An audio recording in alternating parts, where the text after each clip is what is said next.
Good morning friend, আবার একটা video নিয়ে চলে আসলাম। তো এবার আমরা গিয়েছিলাম গৌড়ের রামকেলি, মালদা ডিস্ট্রিক্টে পড়ে ওইখানে।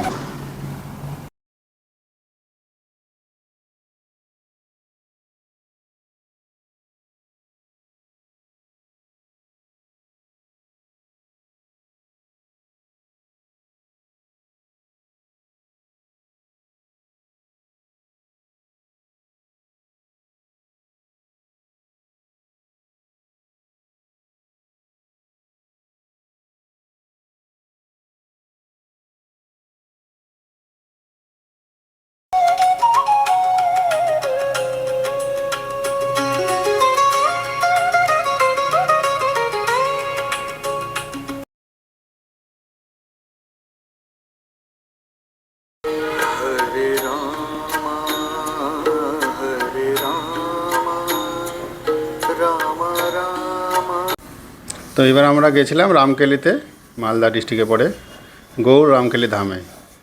ওইখানে ঢুকতেই মন্দিরের প্রথমে চৈতন্য ঠাকুরের একটা সুন্দর মূর্তি আছে, সেটা দর্শন করে আমরা একটু সামনের দিকে এগিয়ে গেলাম।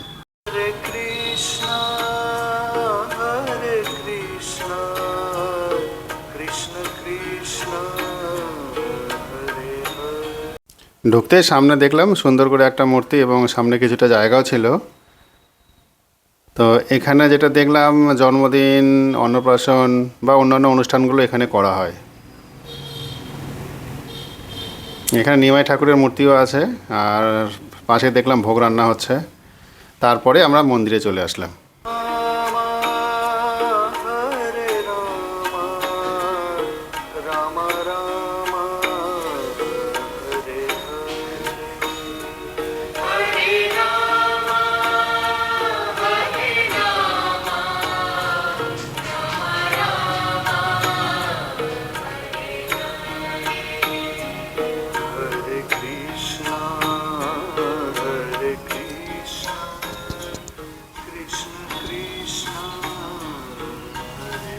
তো সেখান থেকে আমরা চলে আসলাম সামনের দিকেই, যেখানে চৈতন্য মহাপ্রভুর মূর্তিটা ছিল। ওইখানে চৈতন্যদেবের পাদুকা রাখা ছিল, সেই পাদুকা দেখার জন্য আমরা চলে আসলাম।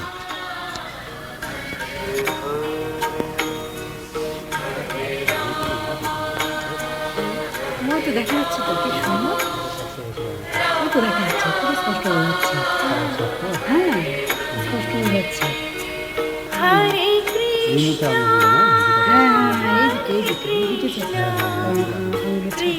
কৃষ্ণ।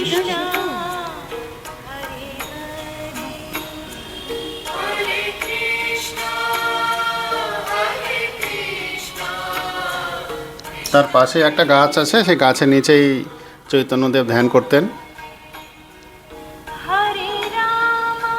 খুব সুন্দর মনোরম পরিবেশ, একদম মন ভালো হয়ে যাবে।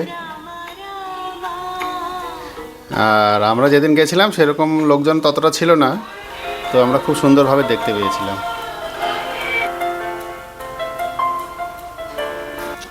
তো রামকেলি ধাম থেকে আমরা চলে গেলাম বড় সোনা মন্দির দেখতে, পাশেই ছিল।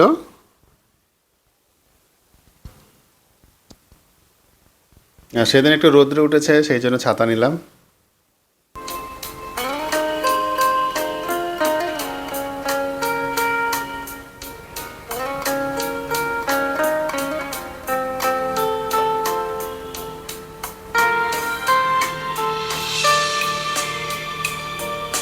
আর মসজিদের জায়গাটা সামনেটা খুব পরিষ্কার, কোথাও কোনো রকম নোংরা ছিল না, ওয়েল মেনটেন্ড।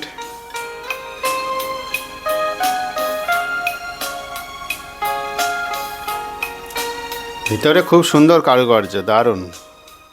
অতদিন আগে এত সুন্দর কাজ ভাবাই যায় না।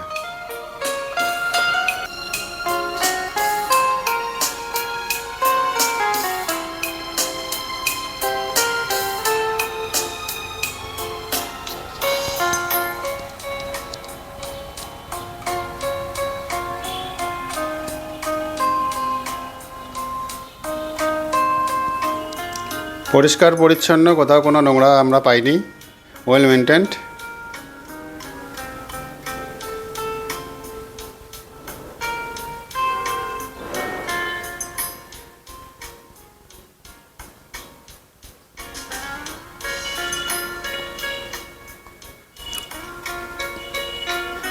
খুবই ভালো লাগছিল। তো আমরা একটু আনন্দে পায়চারি করে নিচ্ছিলাম, আমি আমার মিসেস। খুব সুন্দর জায়গাটা, ভালো লাগবে।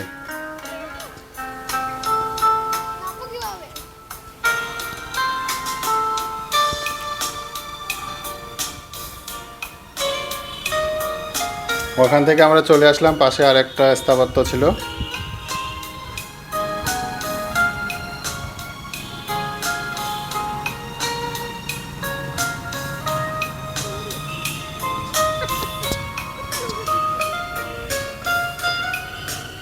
গৌড়ের দর্শনীয় স্থানগুলো কিন্তু খুব কাছাকাছি। আপনারা যদি গাড়ি নিয়ে যান বা ওখানে টোটো ভাড়া পাওয়া যায়, টোটো রিজার্ভ করলে প্রত্যেকটা কাছাকাছি 2 থেকে 3 কিলোমিটারের মধ্যে প্রত্যেকটা স্থাপত্যই সুন্দর, অসুবিধা হবে না।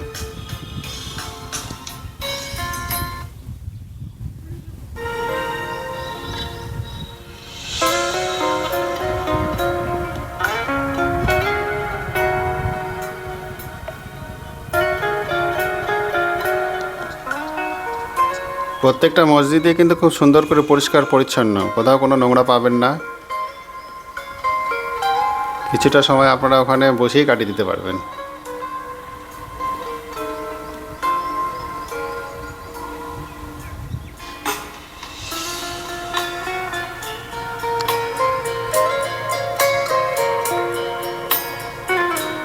আর এই মসজিদের ভিতরে প্রচুর বাদুড় আছে।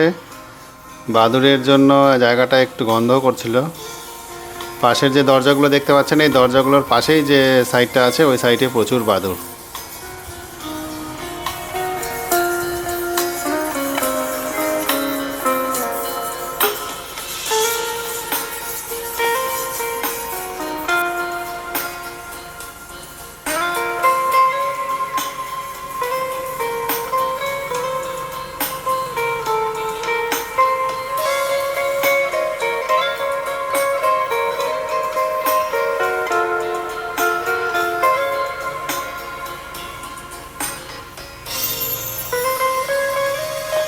পাশে অনেকটা ফাঁকা জায়গা, খুব সুন্দর করে বাঁধানো আছে, ঘাসও আছে। আপনারা চাইলে অনেকক্ষণ বসে থাকতে পারবেন।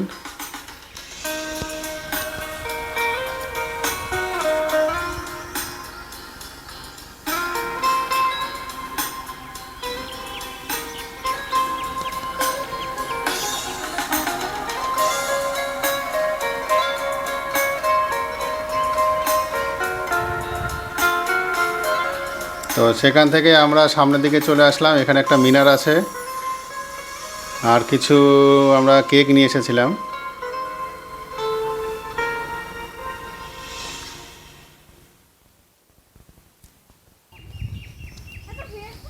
আমরা সকাল 10টার দিকে বেরিয়েছি, সেই জন্য রাস্তায় কিছু খাবারের জন্য রায়গঞ্জ থেকে আমরা বেরিয়েছিলাম। রায়গঞ্জের মিয়া মোড়ে থেকে কেক নিয়েছিলাম। বিশেষ করে আমার মেয়ে বায়না করলো, ও কেক খাবে। তো সেটা নিয়ে এখানে খুব সুন্দর একটা পুকুর আছে, পুকুরের ঘাটটা বাঁধানো ছিল, দারুণ লাগছিল। ওখানে বসে একটু টিফিন করছিলাম।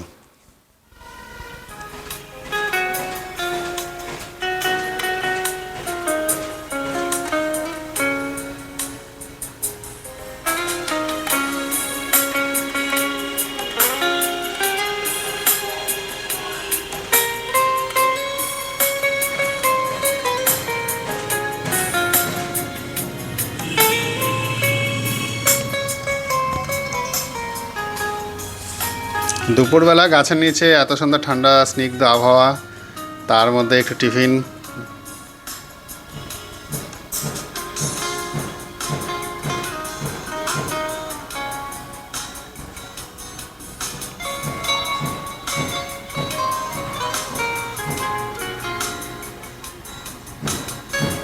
আমরা অনেকটা সময় এখানে বসেছিলাম। পুকুরের পাশে বসে থাকতে খুব সুন্দর লাগছিল। আর এত সুন্দর বট গাছের ছায়া, তার সঙ্গে পাখির ডাক।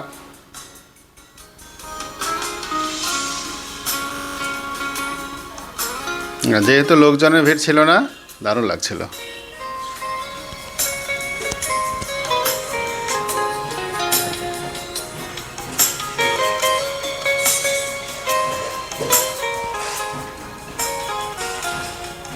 এই মিনারটা দিল্লির কুতুব মিনারের আদলে তৈরি।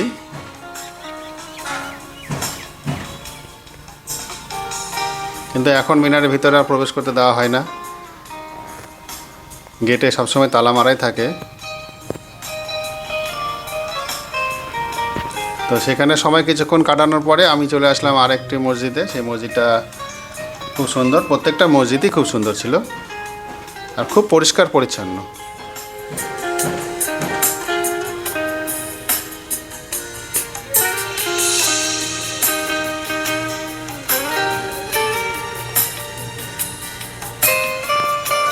গৌড়ে দেখার মতো অনেক মসজিদ আছে।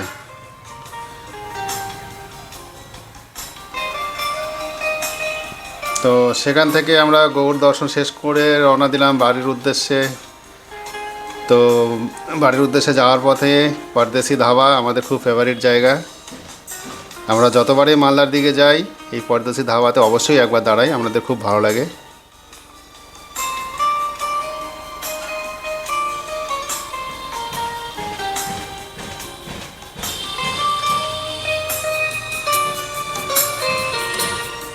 এই পরদেশি ধাবার অ্যাম্বিয়েন্সটা খুবই সুন্দর। ঢুকতেই আপনাদের সামনে পড়বে মন্দির,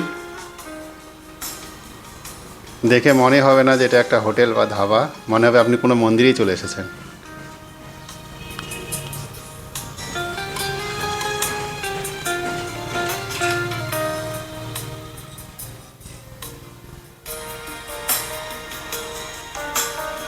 সামনে মা কালীর মূর্তি আছে।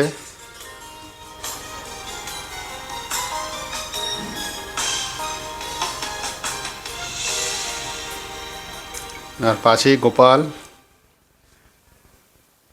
খুব সুন্দর জায়গাটা।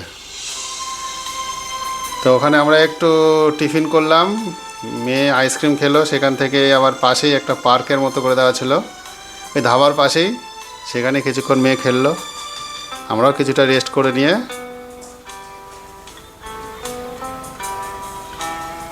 বাড়ির দিকে রওনা দিলাম। তো এই ভিডিওটা আর বেশি দূর টানবো না, ভালো থাকবেন, সুস্থ থাকবেন, নমস্কার।